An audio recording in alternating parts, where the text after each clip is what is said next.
Hello বন্ধুরা, তোমরা সবাই কেমন আছো? আশা করি ভালোই আছো। আরাধ্যাস কিচেনে সবাইকে স্বাগত। আজকে আমি দেখাবো সজনে ডাঁটা দিয়ে আর আলু দিয়ে ঝাল। তার জন্য আমি সজনে ডাঁটা আর আলুগুলো ভালো করে কেটে ধুয়ে নিয়েছি। আর এখানে একটা মশলা বানিয়ে নিয়েছি। এটাতে দেওয়া আছে সাদা সর্ষে, কালো সর্ষে, কাঁচা লঙ্কা, সামান্য লবণ।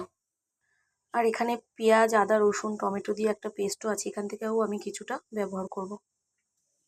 কড়াইতে তেল দিয়েছি। তেল গরম হলে ডাঁটা আর আলুটা হালকা ভেজে নেব। এটাতে সামান্য নুন আর হলুদ দিয়ে হালকা ভেজে নিয়েছি। এবার ওই কড়াইতেই সামান্য আর একটু তেল দিয়ে দেব। ফোড়ন দেব সামান্য কালো জিরে। এবার পেঁয়াজ, আদা, রসুন যে একসাথে বেটে রেখেছিলাম ওই বাটাটা আমি দেবো 2 চামচ মতো।